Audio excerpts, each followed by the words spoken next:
Comment on comprend en tant que leader que je ne fais pas bien mon travail? Quelles sont les responsabilités d'un leader politique? Est-ce que la République démocratique du Congo se relèvera-t-il après tout ce qui se passe aujourd'hui? Comment faire pour que ce beau, riche, grand pays puisse retrouver son honneur, sa dignité, sa valeur, sa considération d'antan? Que faire pour que les Congolais retrouvent la dignité?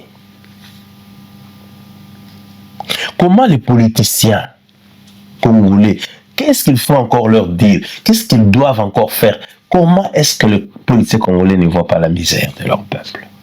Comment ils ne voient pas le mal qui se passe juste à côté? Quand est-ce que ce pays qui est si beau, riche, pourra servir son peuple avant de servir ailleurs? Parce qu'on nous dit toujours la République démocratique du Congo pourra nourrir dans les années à venir. Il y a même, je crois qu'il s'appelle, le nom va venir, le gars de machine qui fait les maïs, le nom va venir. Il dit carrément, il a écrit même un livre, comment la République démocratique du Congo va nourrir le monde, va nourrir le 3/4 et tout ça. Mais quand le pays n'a pas encore nourri son peuple, comment pouvons-nous penser donner l'électricité ailleurs, vendre même l'électricité quand les Congolais n'en ont pas? Quand est-ce que les policiers congolais auront pitié des Congolais? Qu'est-ce qu'eux ne voient pas? L'émission ici, c'est pour des questions. Ma chronique, c'est juste des questions. Comment on fait les choses au Congo? Comment est-ce que quelqu'un qui était hier avec nous, je prends de jeunes, forts, intelligents, vous sentez leur présence. Je prends l'exemple de Bossimbi. Aujourd'hui, est-ce qu'on peut encore croire en lui? Dès qu'on entre au pouvoir, on devient n'importe qui. Il y avait des matas. Qu'est-ce qui a changé? Comment est-ce que le politicien, cette question je veux continuer toujours, qu'est-ce qu'il faut faire pour que les politiciens congolais réalisent que leur action à la tête du pays est en train de faire souffrir le peuple? Quand est-ce que les Congolais eux-mêmes vont réaliser que nous devons aimer notre pays, que nous avons un pays qui peut nous nourrir, un pays qui ne peut pas, on ne peut pas aller courir, aller en exil partout. Quand est-ce que le Congolais va vraiment aimer son pays? Quand est-ce qu'il va se battre pour son pays? Le Congolais, le peuple congolais, quand est-ce qu'ils vont se battre? Se battre pour le Congo, c'est tout simplement voir comment effacer cette classe politique qui le fait souffrir. Comment un peuple peut s'asseoir, applaudir ceux qui le font souffrir? Comment un peuple peut accepter, comprendre qu'on doit l'aider par quelqu'un d'autre pour libérer son peuple? Or, lui-même peut le faire. Aujourd'hui, nous avons Kabila, les immunités parties, condamnées. Matata Pogno, avec ou sans immunité, condamné, dans les prisons. Évidemment, Kabila, on attend qu'il soit jugé, il attend qu'il vienne. Un ancien chef de l'État. On prend le cas Kamere, qui est aujourd'hui le président de l'Assemblée nationale, vilipendé partout. Personne n'a confiance à lui. Il parle même de papiers qui manquent. Vous pouvez comprendre ça. Quand l'escorte de quelqu'un comme Kamere passe avec 5-6 véhicules, mais il dit, je n'ai pas de papiers duplicataires. Pas de papiers duplicataires, voilà. Quand est-ce que le Congolais pourra comprendre qu'il y a quelqu'un qu'eux ont élu qui détruit le pays? Avec tout ce qui se passe aujourd'hui, nous devons nous poser la question, quand est-ce que la République démocratique, est-ce que la République démocratique du Congo retrouvera sa valeur? Maintenant, est-ce qu'il faut croire aux facilitateurs, Fauré Adema, au Basanjo, les prélats catholiques, les sultans, je ne sais pas, prince de Qatar? Il y avait aussi les présidents angolais. Quand est-ce que le Congolais, est-ce que nous croyons encore à ces Congos? Comment on ne voit pas les dangers qui arrivent? Comment les politiciens congolais n'ont pas pitié? Ils n'ont pas pitié. Je parlais à un pasteur congolais, je lui dis, je ne vous fais plus confiance. Regardez dans vos églises combien de gens souffrent. Et regarde ta vie comme pasteur. Tu es au-dessus de Jésus-Christ. Plusieurs voitures, avec des domestiques à la maison, plusieurs chaussures, des voyages. Est-ce que cet argent ne peut pas servir à un pauvre qui est là à l'église? À quoi ça sert encore d'aller à l'église? À quoi ça sert d'être congolais? Est-ce qu'on pouvait allons-nous nous retrouver dans cette situation? On fera une émission sûrement sur le discours de Kabila. Mais le problème est que comment nous sommes en train, on est ailleurs. Un pays qui ne se réconcilie pas, le leader qui ne se réconcilie pas avec son pays, finit toujours par détruire tout ce qu'il a trouvé, tout ce qui existait déjà. Aujourd'hui, on parle encore de Moutamba qui devrait être poursuivi. Toutes ces histoires, les poursuites judiciaires, ne fait que diviser le pays et on ne croira plus à la République démocratique du Congo. On a vu les gens qui parlent de tribalisme, mais moi je parle de familiarisme dans le travail. On a vu Kaboul nommer presque tout son clan dans un ministère. Comment vous n'aimez pas les Congolais? Mais ce qui est important, ce qui dérange, comment on applaudit son bourreau? On applaudit Kabila hier, on l'a vomi hier, on a élu Tshisekedi aujourd'hui, on l'applaudit, on commence encore à applaudir Kabila aujourd'hui et on veut nous faire croire qu'il n'y a que 2 personnes qui peuvent diriger les Congo.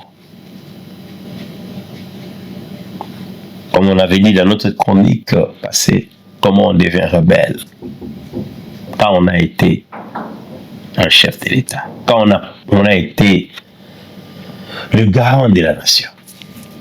Est-ce qu'aujourd'hui nous allons nous en sortir? Est-ce que si nous sortons, est-ce que tout ce qui se passe, c'est l'intérêt du peuple? Oui, Matata Ponyo devait être arrêté quand il était Premier ministre. Tout celui aujourd'hui qui est dans les affaires en République démocratique du Congo, si on veut le juger, on aura toujours des casseroles qu'on va suivre. Finalement, tout le monde devrait être arrêté finalement. Mais le cas est là. Vous n'aimez pas les Congolais. C'est simple. J'ai vu un député qui fut d'un journaliste, qui est devenu diaboliste, Eliezer Tamboué, qui écrit sur son Facebook, finalement, Kagame à genoux. À genoux par rapport à tes intérêts ou par rapport à l'intérêt de la population? Le peuple congolais souffre. Hier, on pleurait, hier, on promettait au peuple ceci ou cela, l'état des droits, le peuple d'abord, je fais ça. Le peuple souffre. Comment on ne voit pas ça? Comment les enfants des politiciens, s'il faut, les innocents d'ailleurs, regardent leur père et disent « Papa, fais quelque chose ». Moi, quelqu'un m'a dit, quand Okende est mort, quand Denis, comment tu trouves? Moi, il dit, moi, quand un politicien meurt, pratiquement, je m'en fous. D'ailleurs, plus je suis content. Il dit, mais toi, tu n'as pas de cœur. Il dit, mais non, mais on l'a tué, mais il avait la voiture 4x4 palissade chez lui à la maison. L'argent de corruption, il a eu. Et il s'est retrouvé dans l'opposition avec palissade, mais qu'est-ce qu'il a fait pour les bienfaits des Congolais pour que nous puissions nous dire pourquoi on l'a tué? Et qu'est-ce qu'on dira de tous ces enfants qui meurent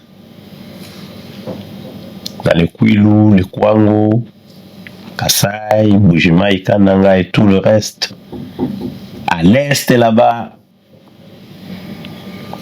Comment les gens peuvent aimer le pouvoir sans aimer le peuple? Et aujourd'hui, on parle du pouvoir au Congo. Évidemment, qu'est-ce que nous avons? Le pouvoir n'a pas le pouvoir. Il n'y a pas de pouvoir au Congo. Comment on peut être un président élu avec majorité, élu avec 73% de voix, avec une majorité écrasante dans les assemblées, On ne sait pas former un gouvernement. Comment ça s'est fait? Quand on a la majorité, on a la confiance du peuple. On a le peuple. Il y a comme Trump. Tu décides, tu écris, tu le fais. Mais parce que les élections ont été mal organisées, Denis Kadima a tué le peuple congolais. Il a nommé les députés, il a nommé les sénateurs, qui tous n'étaient pas d'obédience à Tshisekedi. C'est ce qui fait souffrir Tshisekedi. Ça, c'est un autre dossier. Vous avez une majorité qui n'est pas votre majorité.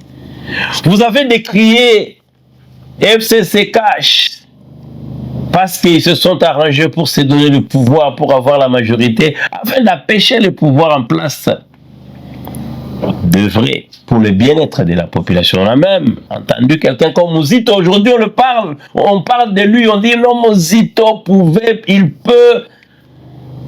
Mais il avait dit nous devons décourager les investisseurs pour qu'ils ne viennent pas au Congo. Donc, pour que le peuple congolais souffre. On a eu une majorité écrasante. Après avoir déboulonné, on a créé l'Union sacrée. L'Union sacrée n'a pas servi parce que ce sont les mêmes députés. En fait, vous prenez les enfants du voisin, vous les faites vos enfants, vous les avez achetés, pensant qu'ils deviendront vos enfants, non, ils ne vont pas. Ils ne vont pas les devenir. Comment est-ce que, ce sont toujours des questions, comment on peut déboulonner FCC et qu'on organise une élection où on passe avec 73% et on a une majorité, mais on revient toujours à la même case de départ avec les mêmes personnes qu'on a nommées qui ne sont pas d'obédience. Et on fonctionne comme si on n'a pas la majorité, donc il n'y en a pas. Les chefs et sœurs. Comment pouvons-nous comprendre un ministre de justice? Là, on parle de Nicolas Kazadi. Viens nous dire, sans peine, sans rire. Peine sans rire, il vient nous dire, écoute, nous recevons l'argent, nous partageons cet argent parce qu'il nous met nous tous les Congolais dedans. Il dit les Congolais aiment la jouissance. Non, les politiciens congolais aiment la jouissance, mais les Congolais, le peuple congolais aime le jalelo. Tu vois quelqu'un t'insulter en ligne, tu regardes sa vie, pauvre type. Il dit non, nous avons la gratuité, l'école est gratuite. L'école secondaire, primaire et secondaire est gratuite au Congo. Ah bon? On dit envoie la photo de tes enfants dans la classe, il ne sait pas le faire parce qu'à l'école, les classes sont pléthoriques. Comment on peut applaudir un prédateur? Les policiers congolais, franchement, ils ont déçu. Et le peuple congolais, sûrement, ils ont beaucoup déçu. Un peuple amorphe, malade. La pauvreté est tellement entrée dans la conscience du Congolais, il ne sait plus le bien, le mal et le bien. Et il ne sait plus même pas ce qui lui appartient. Qui a déjà vu le diamant debout comme ça? Qui a déjà vu coltan? Les gens qui sont à l'Est, ils vendent, mais ils ne savent même pas comment ça, dans l'état pur. Comment pouvons-nous voler 2 millions, 200 millions plutôt de dollars pour détourner 200 millions de dollars quand les autres à côté, les Rwandais, peuvent faire des usines de transformation, des raffinés de l'or, du diamant, en 5 millions de dollars? Comment on comprend ça? Comment on nous dit chaque matin, oh non, c'est l'Occident, c'est le Rwandais, c'est Kagame? Je me rappelle Didier Boudimbo qui dit, comment on fait? On perd 200 millions de dollars, mais à côté, il faut construire peut-être un stade olympique à 5 millions, à 7 millions. Comment peut-on aller inaugurer une œuvre qui n'existe pas en soi? Le contrat n'a pas été signé. Ça s'est fait à Lubumbashi il n'y a pas longtemps. Comment pouvons-nous dire nous aimons le peuple congolais quand nous nous jouissons? Le Kazadi était clair. Pourquoi la justice n'arrête pas tout le monde? Arrêtez tous ces gens-là. Donc en fait, ce que les gens doivent, le peuple congolais doit comprendre, c'est sa faute. S'ils veulent qu'on arrête quelqu'un, on l'arrêtera.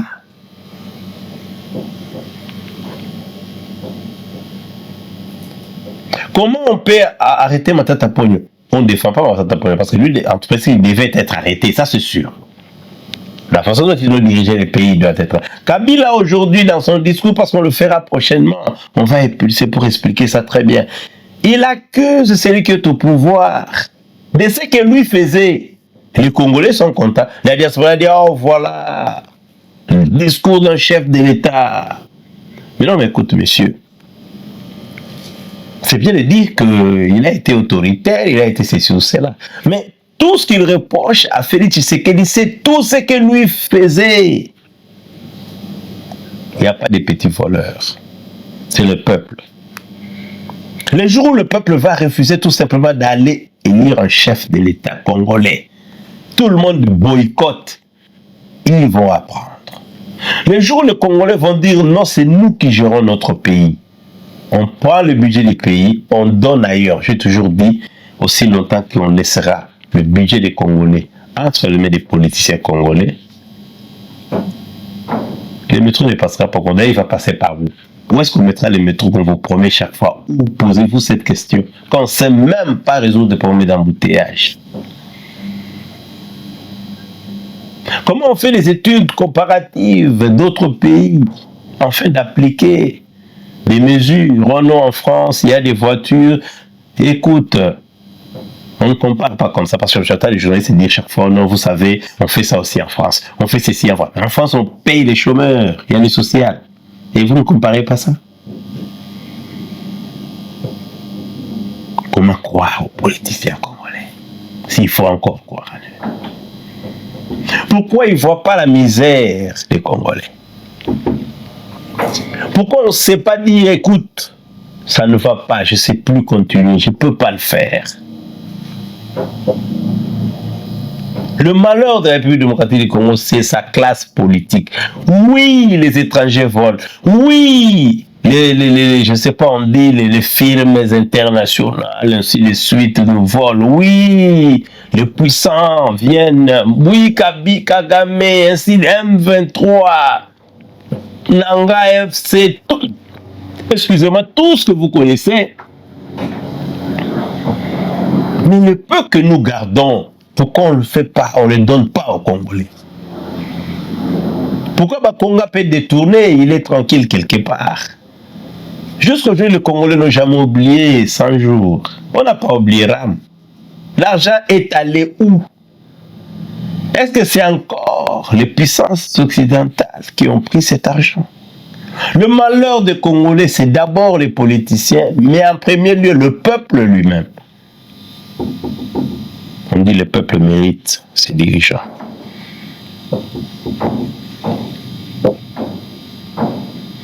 Que faire pour que le Congo retrouve sa dignité? Que faire pour que le peuple congolais retrouve aussi sa dignité? Quand je regarde la diaspora congolaise, divisée, parce que nous aimons la justice, si simple. La justice doit vonder, la justice doit travailler pour tout le monde. Il faut savoir rendre justice. Il faut arrêter les gens. Il faut arrêter. Il ne faut pas seulement voir à gauche, pas à droite. Est-ce que vous laissez là où l'argent de Ram est parti? Le détournement des Kazadi, des lampadaires. 100 jours, des millions de dollars pour la tisane. Qu'est-ce qu'on fait pour avoir des bons dirigeants? Pour avoir des bons dirigeants, il faut lutter. Seule la révolution peut sauver un peuple. Parce que les policiers partout ailleurs sont pareils. Ils aiment leurs intérêts. Mais par contre, ailleurs, dans les pays où nous vivons, le peuple est mûr.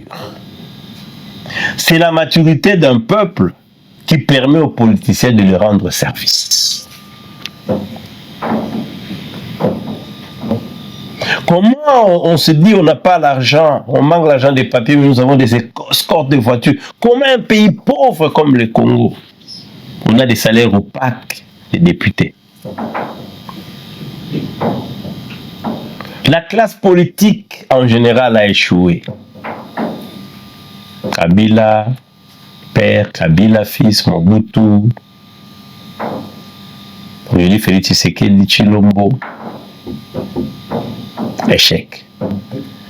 On mesure la valeur d'un bon parent par l'éducation, l'instruction et la manière dont il conduit sa famille. C'est pas toi. On te jugera par rapport à tes enfants quand ils se présentent. Ils étudient bien, ils mangent bien, ils vivent bien. Il manque presque rien. C'est là où on va te juger. Pas une population pauvre, très pauvre, quand il n'y a presque rien. Quelle est la valeur? Comment on se sent quand on est politicien congolais? Disons-nous vrai. Et comment on sent quand on est un peuple qui applaudit son bourreau? Il y a autant de questions, mais la réponse est claire. Le peuple congolais n'a pas de maturité. Les dirigeants congolais sont des égoïstes outrés. Tout point de vue. Et ils sont fiers de le dire à la télé. Clair. Très fiers de le dire. Ah ben oui, ce sont des prédateurs. Comment on défend celui qui souffre, qui fait souffrir son peuple? On voit des journalistes défendre des régimes. On voit des intellectuels. On voit même des pasteurs. Parlons au nom de la République. Se battre sur Internet pour la cause d'un politicien. Un pays qui n'a pas d'eau, pas d'électricité, pas d'école, pas de route, pas de social bien sûr. Mais on est fiers. Comment quand un politicien ne respecte pas les lois ou les règles qu'il lui-même a établies, mais il veut faire respecter ça à sa population? Comment on fait? Est-ce que la République démocratique du Congo va se relever encore? On devient aujourd'hui pessimiste. Et je dis toujours aux gens, tous ceux qui sont là-bas, ils ont accepté de souffrir. Dès que tu applaudis un politicien congolais, c'est le début de ton éducation, de ta destruction, de ton idiotie. Quand tu te bats, tu insultes les gens à la télé pour un politicien, c'est là où le début de ton idiotie commence. Quand tu fais des ennemis pour un politicien congolais, c'est là où le début de ton idiotie. Réveillez-vous, peuple congolais. Réveillez-vous. Écartez cette classe politique. Ne pensez pas que Nanga va se battre pour vous. Vous vous trompez. M23 ne se bat pas pour vous. Joseph Kabila, le discours qu'il est en train de faire, c'est pas pour vous, c'est pour lui. C'est comme ça qu'il était. Il a Kingakati quelque chose qu'il n'avait pas. Ils ont des fermes partout. Qu'est-ce que vous avez, peuple congolais? On mesure un leader par rapport aux gens qu'il conduit. Tant que la jeunesse ne va pas se réveiller, quand nous avons la jeunesse comme les Bosembe, on s'est dit, il parlait bien hier, il a mangé. On interdit même que le peuple soit informé. Et on s'est dit, on est un jeune de ce siècle. La solution n'est pas loin. C'est la maturité d'un peuple. Un peuple qui est mature, c'est un peuple qui se réveille le matin et dit non, c'est non. Votre ennemi n'est pas le Rwanda, votre ennemi n'est pas la communauté internationale, votre ennemi n'est pas l'Ouganda, votre ennemi, c'est le politicien congolais. E-News 24 TV. Tokos toujours, quand les alaka. C'est là, ma chaîne, na défaut.